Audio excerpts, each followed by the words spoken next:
লিপে লিপে রোগে যায়। আবার তুই কাঁদছিস দিদি? আমি তোকে বারবার বলেছি হীনবন্যতায় ভুগবি না, তুইও ওদেরই মতো মানুষ, তোরও আছে সসম্মানে বেঁচে থাকার অধিকার। এতদিন এলাম, তবু একটা চিঠি দিয়ে খোঁজ নিলে না, কথা নাই বা বলুন তো কেমন আছো সেটা তো জানাতে পারতো।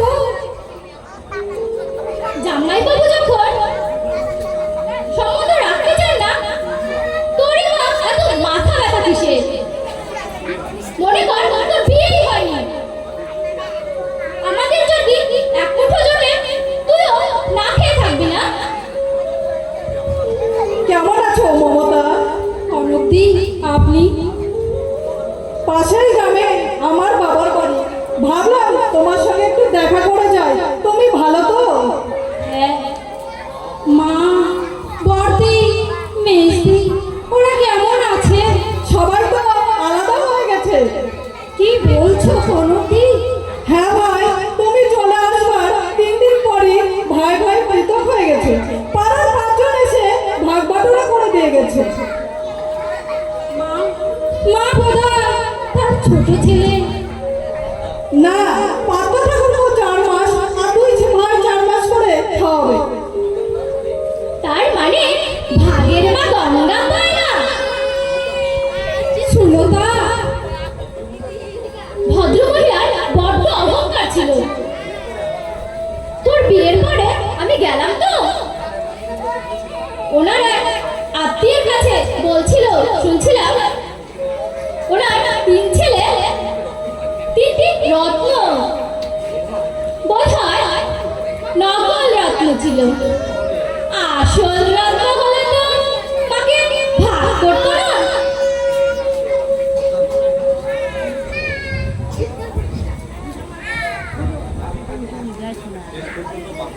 শেষ পর্যন্ত মাকে ভাগ করলেন ওনারা।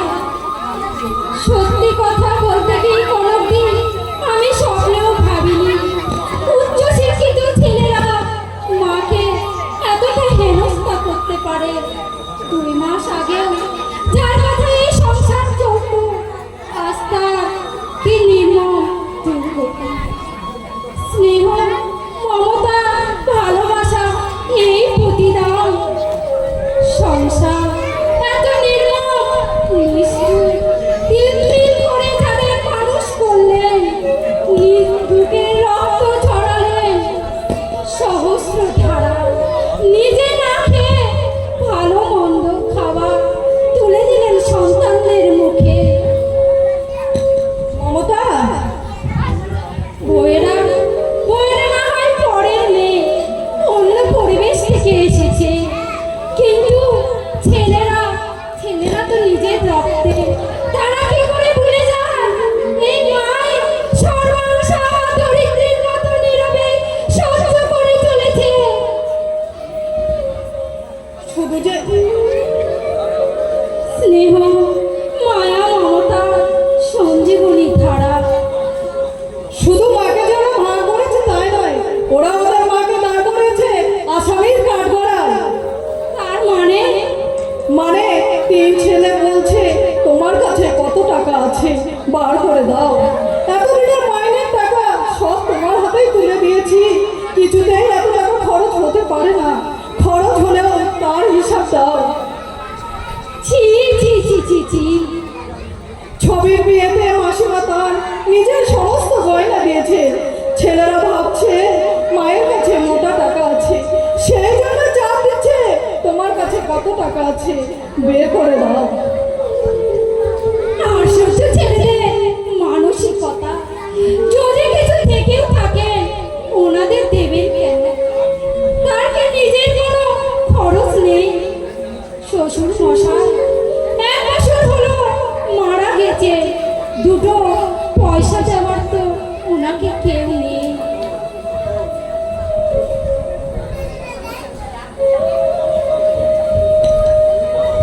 আবার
তুমি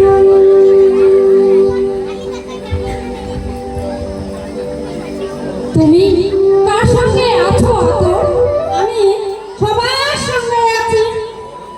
বড় ঘরেও কাজ করছি, মেজো ঘরেও কাজ করছি। ছোট বাবু এখন হোটেলে কাজছে, তুমি গেলে তোমার ঘরেও কাজ করে দেব। আমি হচ্ছি ভাগের ঝি। বড়দি মেজদি তোমাকে তো দেখতেই পারতো না, বলতো শুধু তাড়িয়ে দেব। বড় বড় পালাই মুখে কথা ফসালে 10টা বউ পাওয়া যায়, কাজে উঠে বললে একটা বিশ্বাস নিধি পাওয়া যায় না। তাই আমারও বুয়া বারো, আগে পেতাম 50 টাকা, এখন পাবো 3 বছর সঙ্গে 75 টাকা। ভাইয়ে ভাইয়ে টিকট হলে লাভ হলো না, নাকি বলে বৌদি?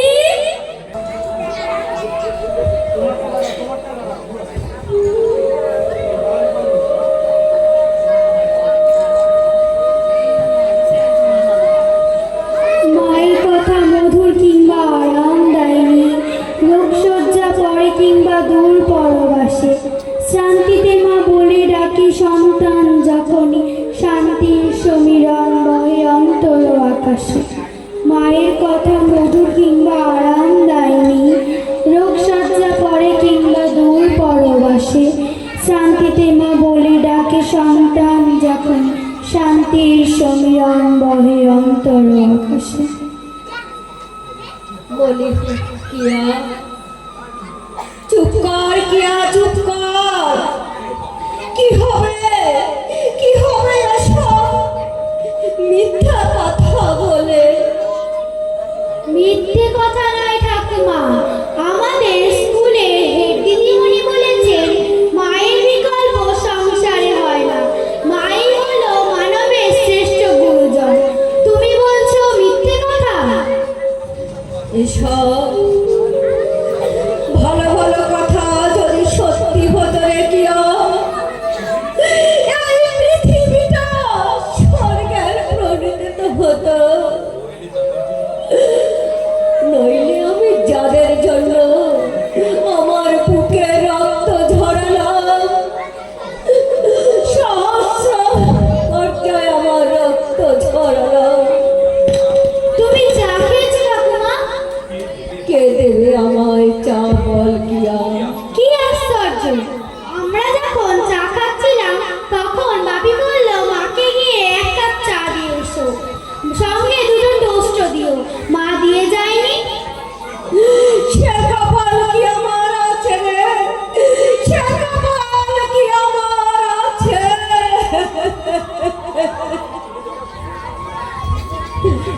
একটা মানুষ এই পৃথিবী ছেড়ে চলে যাওয়ার সঙ্গে সঙ্গে আমার সুখ শান্তি আনন্দ সব মাটির সাথে মিশে যাচ্ছে।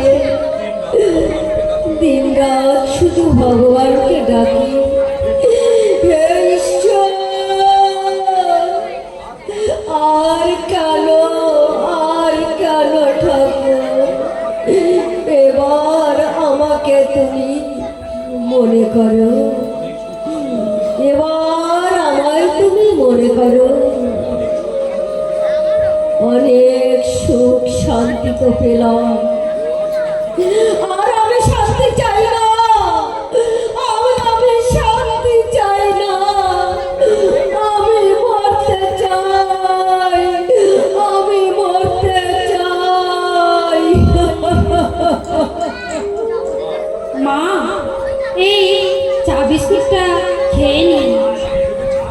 আমি ভেবেছিলাম আপনি যখন বড়দির ঘরে আছেন, বড়দি আপনাকে চা দিয়ে দিয়েছে, কিন্তু আপনার ছেলে বললে মমতা মা চা খায়নি, তুমি চাটা দিয়ে এসো।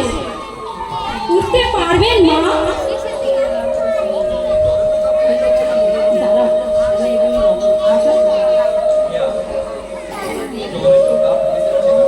জ্বরে তো পুড়ে যাচ্ছে কাকিমা।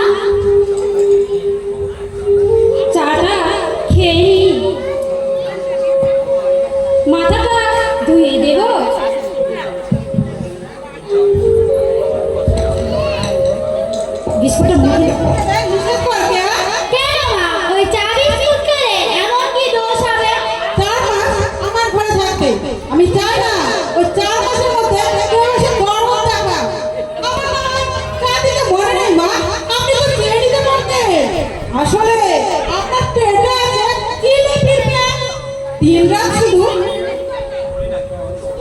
কি বলছো বড় বৌমা? হ্যাঁ হ্যাঁ ঠিকই বলছি, দিনরাত শুধু প্যাচ করছে। কি করে আমাকে জব্দ করবে? অসুখ বিসুখ কি মানুষের হয় না? এই তো এই দুদিন আগে আমি মাথার যন্ত্রণায় শুয়েছিলাম, তাই বলে তা চেয়ে খাইনি। মনটাকে একটু সরল করুন, চেয়ে চিনতে গেলে এমন কোনো মহামারী অসুস্থ হবে না। তোমার দাও বললে মাকে চা দিতে। আরে কত বড় মায়ের জন্য যখন নিজের ঘরে যাবে তখন দরজা রাখিয়া ছোট বউ, আমার ঘরে যতদিন থাকবে উপজাত হয়ে কাউকে নাম বলাতে হবে না। চা খেলে এমন কি দোষ হবে মা? সে তুই বুঝবি না, কালই পাড়া করে রটিয়ে বেড়াবে, মাকে চাটুকু খেতে যায় না বলবি আমি চা দিয়ে এলাম। তোমরা কি আমাকে উপোস করতে মারতে চাও বড় বৌমা? দুটো দিন আমি জলে পড়ে আছি, না দিলে এক ফোঁটা ওষুধ, না দিলে এক ফোঁটা পদ্ম। আমি কি এই সংসারে বানের জলে ভেসে এসেছি বড় বৌমা? আপনি বানের জলে ভেসে আসবেন কেন মা? বানের জলে ভেসে এসেছি আমরা। 12-13 বছর আপনার অনেক অত্যাচার মুখ বুঝে সহ্য করেছি, কিন্তু আর নয়। এখন থেকে যেমন ব্যবহার করবে ঠিক তেমন ব্যবহারই পাবে, কথাটা যেন মনে থাকে। আর কেন ঠাকুর, আর কেন?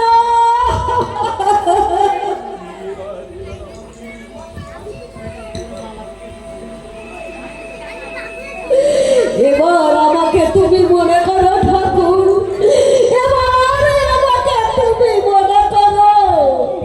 আমি আর বেঁচে থাকতে চাই না, আমি আর বেঁচে থাকতে চাই না। এই চা বিস্কুট তুমি খাও তো ঠাকুমা, বাপি এলে আমি তাকে সব বলবো। হ্যাঁ মা, আপনি এই চা বিস্কুটটা খেয়ে নিন। না বৌমা না, এ নিয়ে আবার পাঁচ কথা হোক এ আমি চাই না। যতদিন আমি বেঁচে আছি এইভাবে সব কিছু নীরবে সহ্য করে যাব।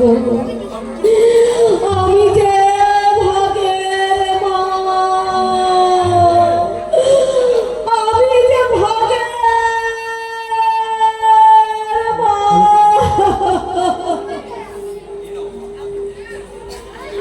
এই নাও মা, দুধ বের রচা করে নিয়ে আসছি। রচা? আমি কখনো রচা খেয়েছি রে? এত কোনোদিন খাওনি, আজ খাও। চিরদিন মানুষের সমান যায় না। একদিন ছিলে তুমি এই সংসারে হত্যা কর্তা বিধাতা। তোমার কথা এই গোটা সংসার উঠত বসত, একটু মাথা ধরলে ছুটোছুটি করে যেত।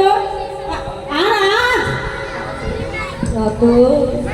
তুই আমার মাথাটাকে ধুয়ে দিবি।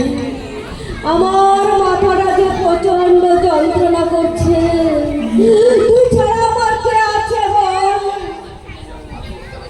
চা তুমি খাবে না? না।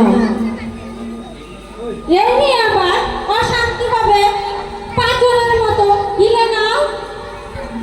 আমি চা খাবো না, তাতে যত অশান্তি হবার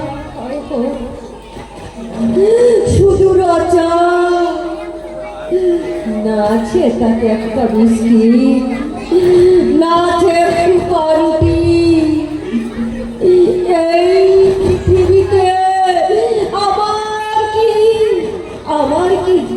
আপন বলতে কেউ নাই, আমার কি আপন বলতে কেউ নাই। এই অখাদ্য চা তোমায় খেতে হবে ঠাকুমা, বাপি এলে আমি তাকে সব বলবো।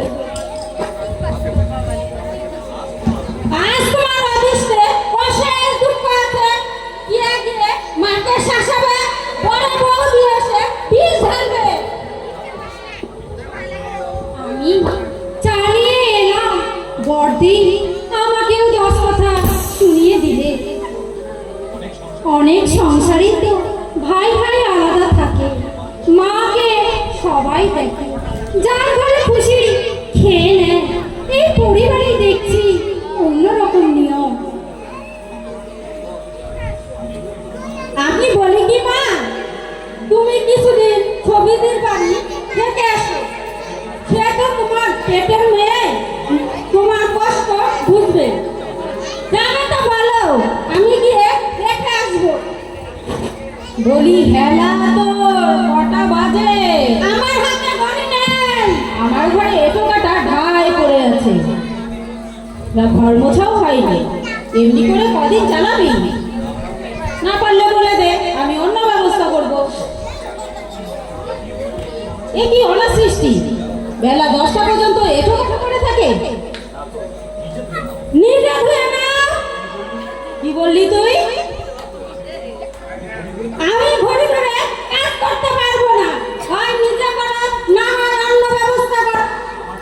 আমার সুবিধা মতো আমি কাজ করব। তাতে যদি পোষায় আমাকে দিয়ে কাজ করো, না হয় অন্য লোক রাখো। আমি কি বুঝি না কে তোকে বুদ্ধি জোগাচ্ছে? কে জোগাচ্ছে শুনি?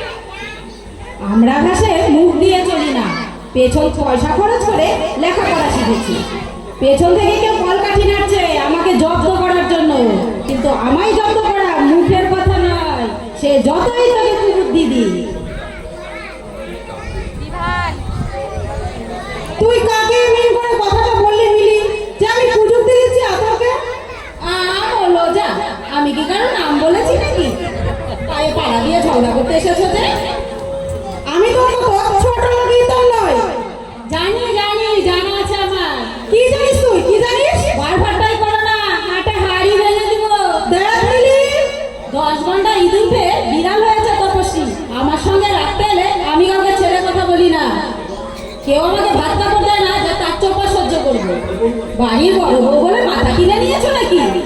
এই বাড়িতে তোমার যে অধিকার, আমারও ঠিক একই অধিকার। কথাটা যেন মনে থাকে।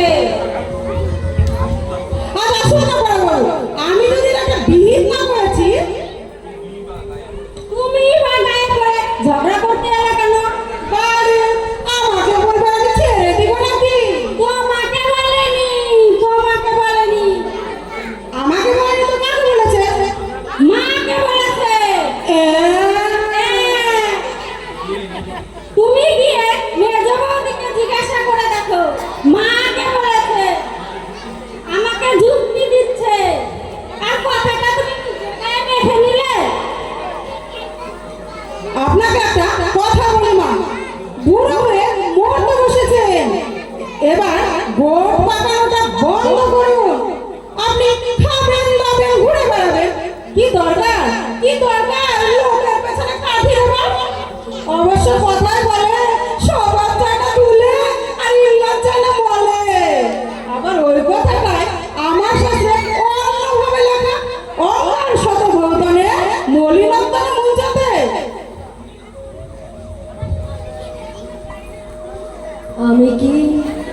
আমি কি বেঁচে আছি রে এত?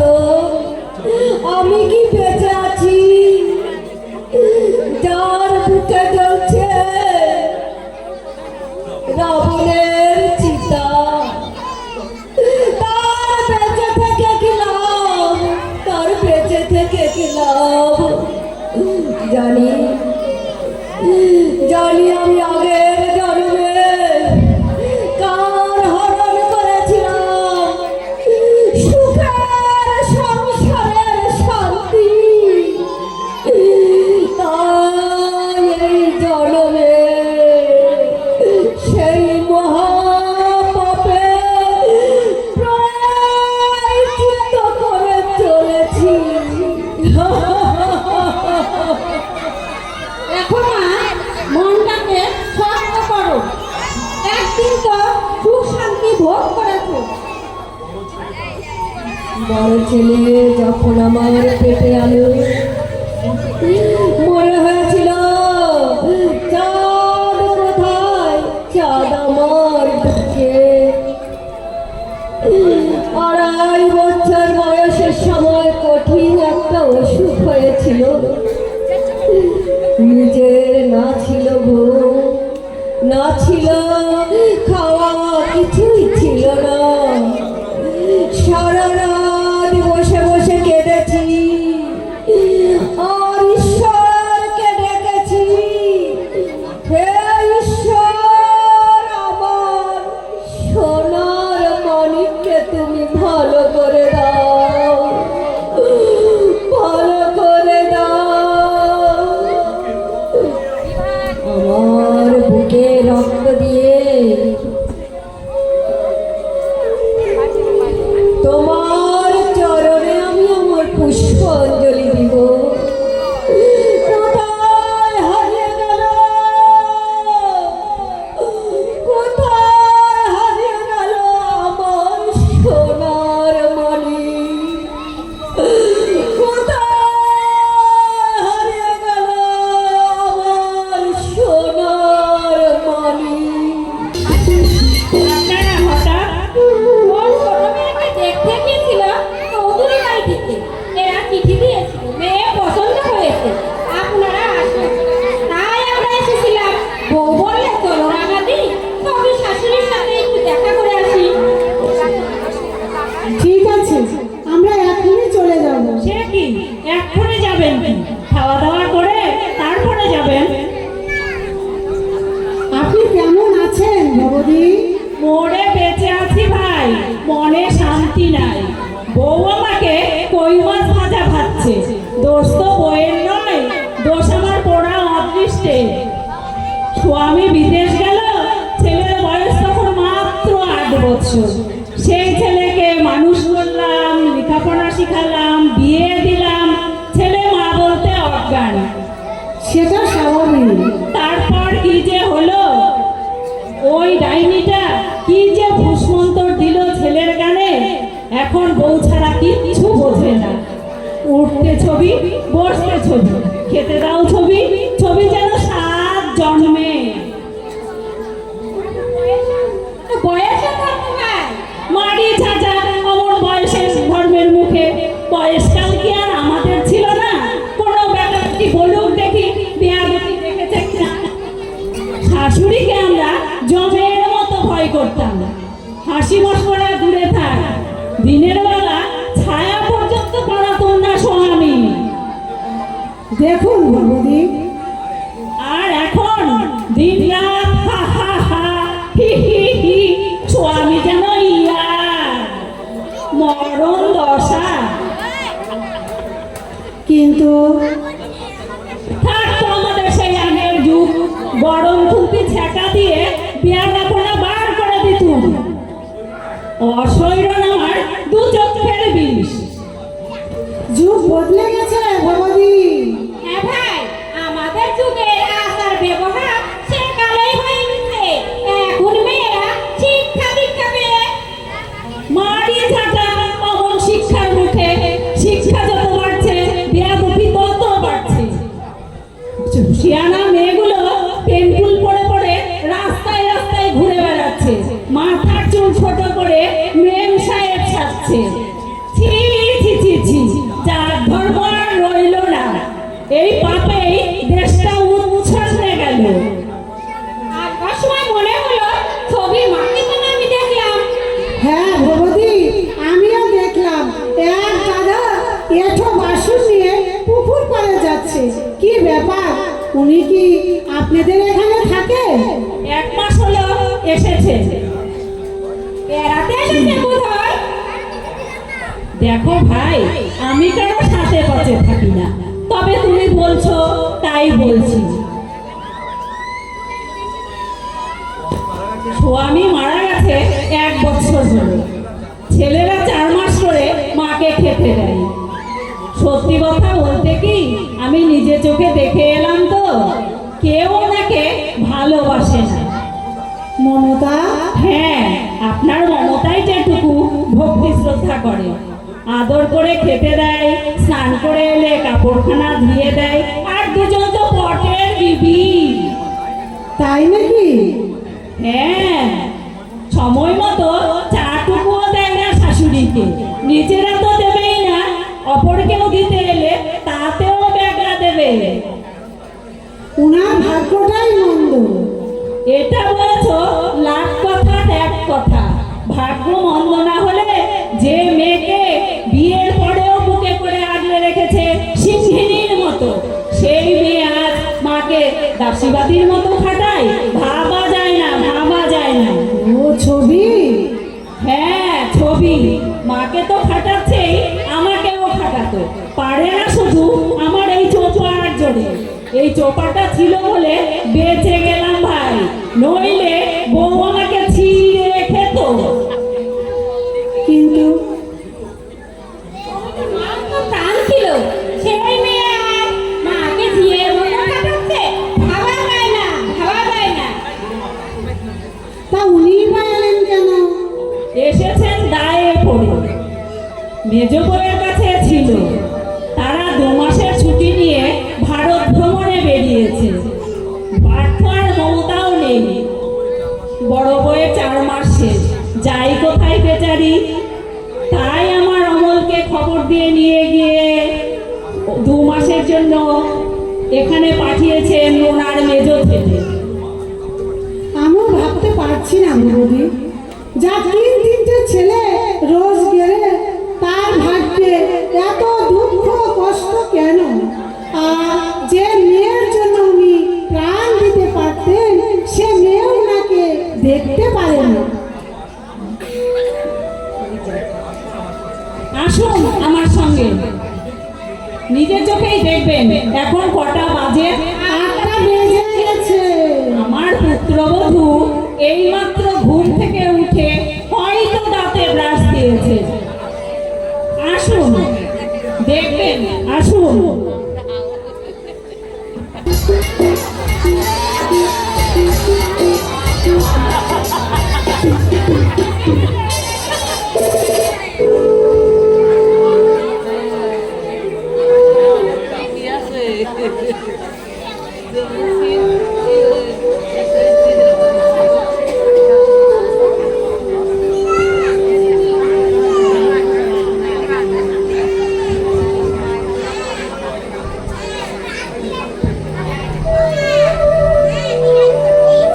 তোমাকে আমি 1000 দিন বলেছি মা, ভোরবেলা উঠে আগে গোয়াল পরিষ্কার করবে, তারপরে একটু বাসন নিয়ে বেরোবে। কথা দেখছি তোমার কানেই যাচ্ছে না। বেলা 10টা অবধি যদি ঘুমটা দাও, বাকি কাজ কখন করবে শুনি? একটু তাড়াতাড়ি উঠতে পারো ঘুম থেকে? আজ একটু দেরি হয়ে গেল রে। বেলা হবে না, রাত 12টা অবধি যদি গিয়ে যাও, উঠবে কি করে সকাল সকাল শুনি? একটু মহাভারত পড়ছিলাম, তাই উঠতে দেরি হলো। ওসব ছাই পাশ করে কি যে সুখ পাও তুমিই জানো। সংসারে থাকতে গেলে গেরস্তের দিকে একটু দৃষ্টি দিতে হয়। এতদিন তো বড় বৌদি মেজ বৌদির সাক্ষাৎ করে আমাকে শোনাতে, এখন তো দেখছি নিজেরই দোষ বেশি। এমন অথর্ব পঙ্গু হয়ে যাওনি যে কুটে গাছ কিনে 2 ভাগ করতে পারবে না। তুই আমার সেই ছবি দেখো মা, মায়ের শুকনো মুখ দেখলে যে ছবির চোখ জলে ছলছল করত, স্কুলে যাওয়ার সময় মায়েকে না দেখে বেরোতো। কোথাও কিছু শুনে আসলে মাকে না বললে শান্তি পেত না। মায়ের সঙ্গে 2 গ্রাস ভাত না খেলে যে ছবির পেট ভরত না। তুই কি আমার সেই ছবি?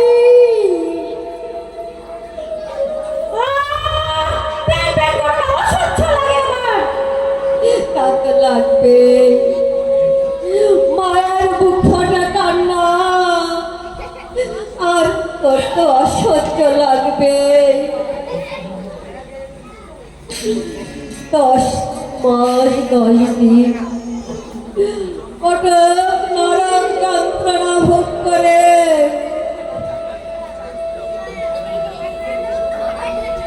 একটা মানুষের দিলাকে তিল তিল করে বড় করেছি। তুই কি সেই ঋণ শোধ করতে পারবি রে ছবি? তুই কি সেই ঋণ শোধ করতে পারবি? কিন্তু ভগবান আছে, অন্তর্যামী ভগবান আছে। তোমাকে আমি সাবধান করে দিচ্ছি। মায়ের মনে দুঃখ দিয়ে কেউ কোনোদিন শান্তি পায় না, তুইও পাবি না। এর বিচার ভগবান করবে। দুটো মাস শান্তি পাবো বলে আমি এসেছিলাম তোর কাছে, কিন্তু তুই যে আমায় শান্তি দিলি। পেটের মেয়ে হয়ে তুই যে আমার শান্তি দিলি। আমি শুধু ভগবানকে জানিয়ে রাখি, হে ঈশ্বর, আমার বুকটা কেমন হাহাকার করছে। যারা আমাকে দুঃখ দিচ্ছে তারা যেন শান্তি না পায়, তারা যেন শান্তি না পায়। বেরো বেরো রাক্ষসী।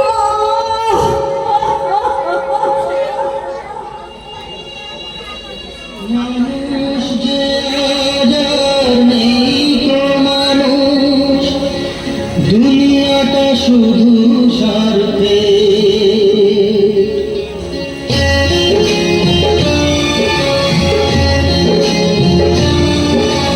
মানুষ যে আজার নেই তো মানুষ, দুনিয়াটা শুধু স্বার্থে।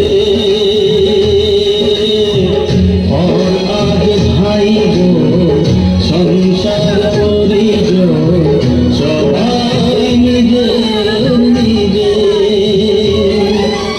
মানুষ যে আজার নেই তো মানুষ, দুনিয়াটা শুধু স্বার্থে।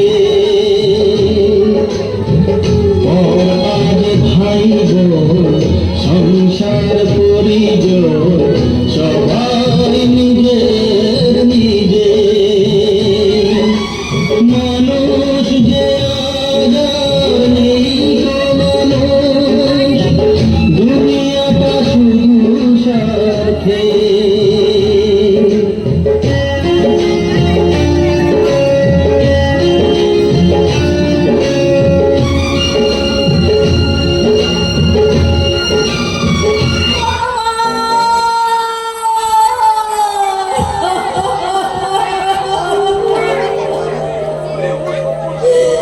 ওরে সর্বনাশী ডাইনি কাশিনী,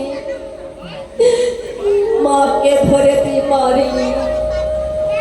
মেরেছি, বেশ করেছি। অভিশাপ দিলে আবার মার খাবে। যতই কিছু বলি না ততই তুমি পেয়ে বসেছো। বসিয়ে বসিয়ে একখানা করে গেলাবো। জিটা বসো, সারাদিন কাজে আসেনি, কাজে একটু হাত দিয়েছে, তাতেই মান চলে গেছে। কি আমার মায়ের লোক রে।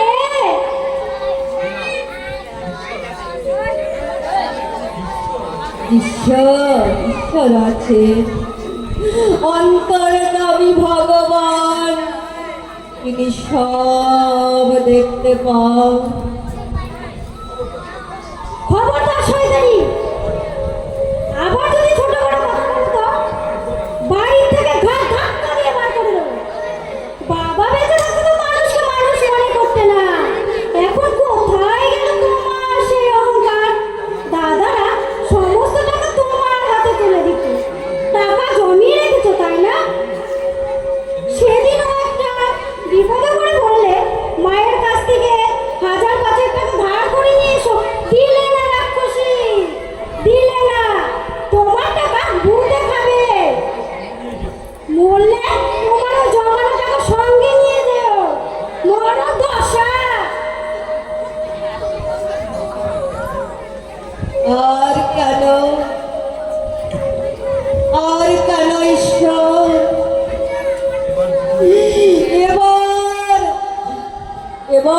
জীবনটাকে তুই শেষ করে দে বলি না।